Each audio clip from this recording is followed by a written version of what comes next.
स्वागत है आप सभी का भारत अपडेट पर। मैं हूं आपके साथ ऋतु भंडारी और शुरुआत बुलेटिन की एक बड़ी खबर के साथ करते हैं, जहां चंपावत जिला अस्पताल में ब्लड कंपोनेंट यूनिट का लोकार्पण किया गया।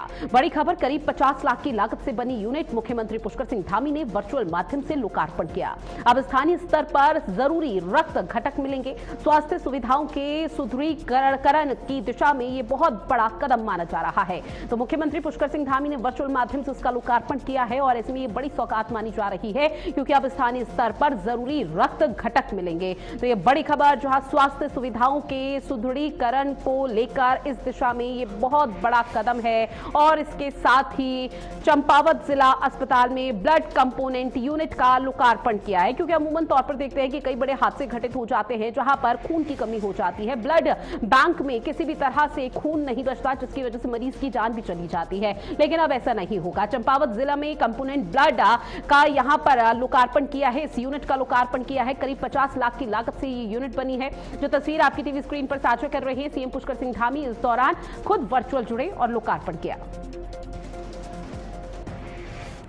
देहरादून से बड़ी खबर, जो है कैबिनेट मंत्री गणेश जोशी को कोर्ट से नोटिस मिला है। आपको बता दें कि आय से अधिक संपत्ति मामले से जुड़ा हुआ नोटिस मिला है गणेश जोशी को, जहां 3 सितंबर को कोर्ट में पेश होंगे गणेश जोशी। देहरादून विशेष अदालत ने जारी किया नोटिस, जहां विजिलेंस कोर्ट ने मंत्री को समन भेजा है और माना जा रहा है कि इस पूरे मामले पर आय से अधिक संपत्ति, जो कि लंबे समय से चला आ रहा है, और गणेश जोशी को एक बार फिर से कोर्ट से समन मिला है। अब इस नोटिस के बाद किस तरह से वो अपना जवाब यहां पर देते हुए नजर आते हैं, उनके अधिवक्ता क्या कुछ दलीलें देते हैं, वो देखना बेहद महत्वपूर्ण है।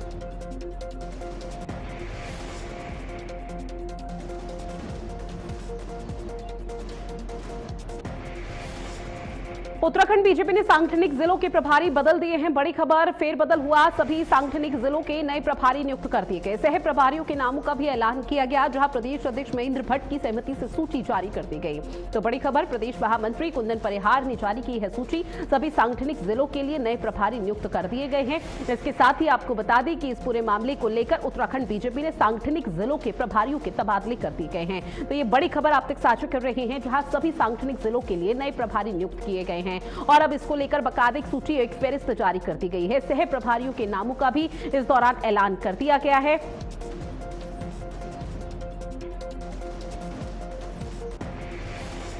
अब खबर देहरादून से है, जहां पर भारत और नेपाल के बीच में सीमा प्रबंधन को लेकर 4वीं संयुक्त कार्य समूह यानी कि JWG की 2 दिवसीय बैठक आज से शुरू हो चुकी है। अब 20 और 21 अगस्त तक चलने वाली इस उच्च स्तरीय बैठक में दोनों देशों के बीच सीमा सुरक्षा और बुनियादी ढांचे को मजबूत करने समेत कई अहम मुद्दों पर गहनता से मंथन किया जा रहा है। बैठक में भारतीय डेलीगेशन का नेतृत्व गृह मंत्रालय के संयुक्त सचिव पौसुमी बसु कर रही हैं।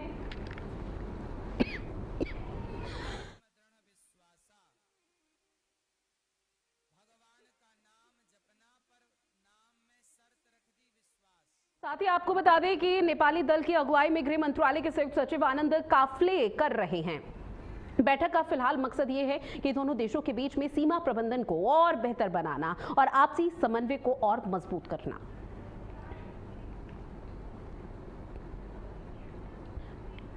तो देखिए किस तरह से बैठक की शुरुआत हुई है और बाकायदा इसमें मंथन किया जा रहा है कि आने वाले समय के लिए वो रीति नीति तैयार करें, जिससे न सिर्फ उत्तराखंड को फायदा हो, उत्तराखंड के लोगों को भी बहुत बड़ा डिजास्टर यहां पर फायदा होता हुआ नजर आए। और इसी को लेकर आपको बता दें कि इंडिया और नेपाल के बीच में जो सामंजस्य है उसको बेहतर करने का भी प्रयास लगातार किया जा रहा है।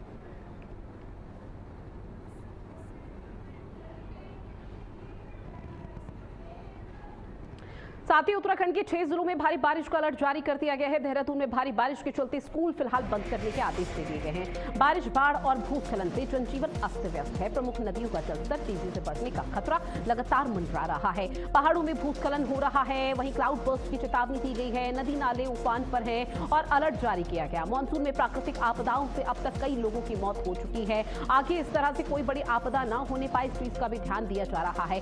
कंट्रोल रूम भी बाकायदा यहाँ पर बनाया गया है, ताकि जैसे भी अगर कोई आपात स्थिति आती है, कोई बड़ी आपदा आती है, तो तुरंत कंट्रोल रूम को सूचित किया जा सके और लोगों का रेस्क्यू किया जा सके, लोगों की जान बचाई जा सके। प्राथमिकता फिलहाल यही और एकमात्र वजह यह है कि राज्य सरकार की तरफ से, सीएम पुष्कर सिंह धामी की तरफ से लगातार अधिकारियों के साथ बड़ी बड़ी बैठकें की जा रही हैं, हाई लेवल मीटिंग हो रही है, अधिकारी गणों को लगातार निर्देश दिए जा रहे हैं। अगर नदियों का जलस्तर बढ़ रहा है तो जो आसपास के लोग हैं या गांव हैं जिनका एक दूसरे से संपर्क टूट जाएगा, अगर हालात बेकाबू होते हैं और चेतावनी रेखा को पार नदियों का जलस्तर करता है तो निश्चित तौर पर बाढ़ जैसे हालात बन सकते हैं। उसको लेकर कैसी तैयारी यहां पर अधिकारियों ने की है, बकायदा ये जानकारी भी सीएम पुष्कर सिंह धामी की तरफ से दी जा रही है, क्योंकि जो डूब क्षेत्र है या नदी किनारे बसे हुए क्षेत्र हैं वहां से सभी को फिलहाल खाली करा दिया गया है और लोग सुरक्षित स्थानों पर फिलहाल पहुंचे हुए हैं। अब ऐसे में उत्तराखंड के 6 जिले ऐसे बताए जा रहे हैं जिसमें कुमाऊं मंडल भी है, गढ़वाल मंडल भी है, जहां पर भारी बारिश का अलर्ट जारी किया गया है। और अमूमन तौर पर देखने को मिलता है कि जब जब पहाड़ी इलाकों में बारिश का सिलसिला रहता है तो उस दौरान भूस्खलन के मामले बहुत तेजी के साथ बढ़ जाते हैं। और न सिर्फ भूस्खलन के मामले बल्कि क्लाउड बर्स्ट यानी कि बादल फटने जैसे हालात यहां पर देखने को मिल पाते हैं। और अभी हाल फिलहाल में चमोली में भी इस तरह का मामला सामने आया था, जिसमें किस तरह से रेस्क्यू किया गया था, किस तरह से हालातों को संभाला गया था एनडीआरएफ एसडीआरएफ की टीम की तरफ से। तो निश्चित तौर पर उनके सामने भी एक बहुत बड़ी चुनौती है, लेकिन जो पर्यटक हैं उनको भी लगातार अपील की जा रही है कि अगर वो देवभूमि में घूमने का प्लान बना रहे हैं तो कोशिश पहले ये करें कि वो सबसे पहले मौसम की अपडेट ले, तभी पहाड़ी इलाकों का रुख करें, क्योंकि मानसून में प्राकृतिक आपदाओं से अब तक कई लोगों की मौत हो चुकी है। और ऐसे में अगर पर्यटक देवभूमि आते हैं तो निश्चित तौर पर उनको भी परेशानी होगी और इसके साथ ही ट्रैफिक यहाँ पर जो अव्यवस्था देखने को मिल पा रही है उसको भी सुचारू करने का प्रयास लगातार किया जा रहा है। ये जो 2 तस्वीरें हैं ये आपको पहाड़ी इलाके और मैदानी इलाकों की दिखा रहे हैं। फिलहाल जमीन आसमान का अंतर है, क्योंकि पहाड़ी इलाकों में फिलहाल हालात बद से बदतर है और मैदानी स्तर का भी जिक्र किया जाए तो वहां पे सड़कों पर जल जमाव पूरी तरह से भरा हुआ है।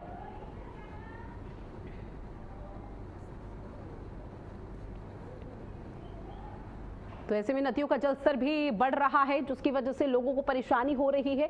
और देवभूमि का जब जब जिक्र होता है तो देवभूमि में फिलहाल हालात ऐसे देखने को मिल रहे हैं जहां पर आपको बताते चले कि आने वाले समय पर शायद कोई बड़ी आपदा भी आ सकती है, लेकिन प्रशासनिक अमला फिलहाल कोशिश यही कर रहा है किसी भी तरह की ऐसी कोई स्थिति यहां पर ना देखने को मिल पाए जिसकी वजह से यहां पर हालात ऐसे बन जाएं जिसके चलते लोगों की जान पर बात बनाए। बारिश, बाढ़ और भूस्खलन की वजह से फिलहाल स्थिति व्याकुल नजर आ रही है और प्रमुख नदियों का जो जलस्तर बढ़ रहा है उसको लेकर भी विशेष तौर पर प्रयास किए जा रहे हैं। अब बात पिथौरागढ़ की करते हैं, जहां पर आपको बता दें कि एसएसबी के अंतर सीमांत मुख्यालय बैडमिंटन प्रतियोगिता का शानदार आगाज हुआ है। अब प्रतियोगिता में बल मुख्यालय दिल्ली समेत सीमांत मुख्यालय की 8 टीमें हिस्सा ले रही हैं। केंद्रीय राज्य मंत्री अजय टम्टा ने प्रतियोगिता का शुभारंभ किया और देश भर से पहुंचे खिलाड़ियों को शुभकामनाएं दी हैं। उन्होंने कहा कि पिथौरागढ़ में राष्ट्रीय स्तर की प्रतियोगिता का आयोजन जिले के लिए महत्वपूर्ण है और खिलाड़ियों को खेल भावना के साथ बेहतर प्रदर्शन करने का आह्वान किया है। प्रतियोगिता में दिल्ली, रानीखेत, लखनऊ, पटना, सिलीगुड़ी, तेजपुर, गुवाहाटी और ट्रेनिंग सेंटर की टीमें शामिल हैं। मुकाबले स्पोर्ट्स स्टेडियम और सरस्वती जवाहर डसी लार्ज बैडमिंटन अकेडमी में खेले जा रहे हैं। प्रतियोगिता में 22 अगस्त तक चलेगी। आपको बता दें कि देश भर से आए खिलाड़ियों में खासा उत्साह और जोश देखने को मिल रहा है। तो बैडमिंटन प्रतियोगिता को लेकर लगभग सभी तैयारी हो चुकी है। 22 अगस्त तक ये प्रतियोगिता चलनी है। केंद्रीय राज्य मंत्री अजय टम्टा ने इस दौरान शुभारंभ किया, जहां पर तमाम गणमान्य लोग भी पहुंचे और इसके साथ ही सीमांत प्रतियोगिता में दूर दराज से आपको बता दें कि लगातार जो बैडमिंटन प्रतियोगिता है उसके लिए खिलाड़ी पहुंचे हुए हैं। एसएसबी ने भी इस दौरान हिस्सा लिया है बैडमिंटन प्रतियोगिता में। ये बहुत ही सौभाग्य का विषय है कि आज हमारे उत्तराखंड के पिथौरागढ़ के अंदर हमारा जो नेपाल, चाइना, तिब्बत का बॉर्डर है, ऐसे एसएसबी के द्वारा ये आयोजन पूरे देश भर में जो हमारी 8 सीमांत क्षेत्र हैं, विभिन्न क्षेत्रों के आए हमारे बैडमिंटन और खिलाड़ी और उनके द्वारा यहाँ पर तो आज खेल का शुभारंभ हुआ है। मैं यहाँ के आयोजक मंडल के रूप में अमित जी को बहुत बधाई। अब खबर देहरादून से है, जहां पर ओलंपिक 2036 के लिए उत्तराखंड ने अभी से तैयारी तेज कर दी है। मुख्य सचिव आनंद बर्धन ने खेल विभाग के अधिकारियों के साथ बैठक की है और प्रदेश की खेल प्रतिभाओं को तैयार करने की रणनीति पर चर्चा की। उन्होंने उत्तराखंड की भौगोलिक परिस्थितियों और क्षमता के आधार पर ऐसे खेलों की पहचान करने के निर्देश दिए हैं जिनमें प्रदेश के खिलाड़ी बेहतर प्रदर्शन कर सके। प्रतिभाओं की पहचान के लिए बड़े स्तर पर टैलेंट हंट आयोजित करने और चयन के वैज्ञानिक और पारदर्शी व्यवस्था बनाने पर फोकस किया जा रहा है।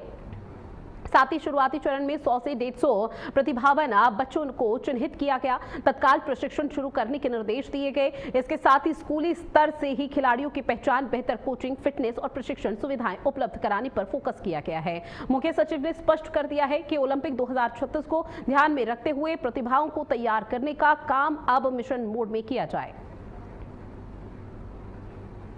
तो देखिए 100 से 150 खिलाड़ी इसमें हिस्सा लेंगे। खेल प्रतिभाओं को निखारने के लिए वैज्ञानिक प्रशिक्षण है और इसे में उत्तराखंड में ओलंपिक 2036 की तैयारी अभी 2026 से शुरू हो चुकी है।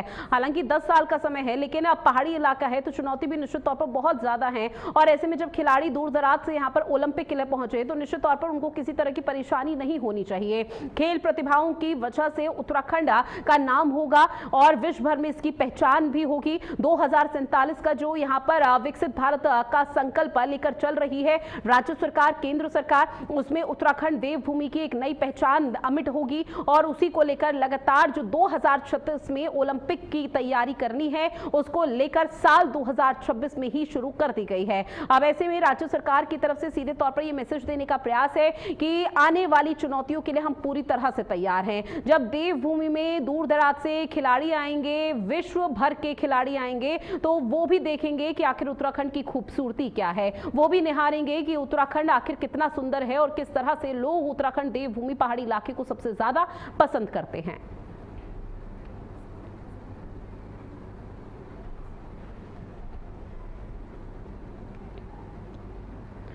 अगली खबर जहां उत्तराखंड का भूस्खलन प्रबंधन मॉडल अब दूसरे राज्यों में भी पहचान बना रहा है। दरअसल उत्तराखंड भूस्खलन न्यूनीकरण और प्रबंधन केंद्र यानी कि ULMCC को उत्तर प्रदेश की खारा हाइड्रो इलेक्ट्रिक परियोजना के लिए DPR और तकनीकी परामर्श देने पर पहली बार 4,21,000 रुपए की राजस्व प्राप्ति हुई है। अब सहारनपुर के बादशाही बाग क्षेत्र में भूस्खलन से परियोजना का खतरा था, जिसके समाधान के लिए ULMCC ने तकनीकी अध्ययन कर DPR तैयार किया और निर्माण कार्य की निगरानी की। वहीं केंद्र की तकनीकी संस्तुतियां पर भूस्खलन रोकथाम का काम अपने अंतिम चरण पर पहुंच चुका है। अब तक केंद्र 8 से अधिक महत्वपूर्ण DPR तैयार भी कर चुका है।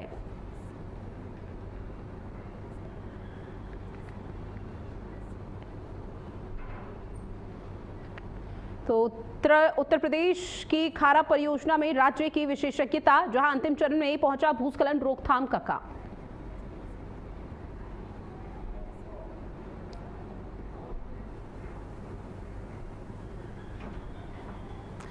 और चलिए यहां वक्त हो चला एक छोटे से ब्रेक का, फौरन हाजिर होंगे।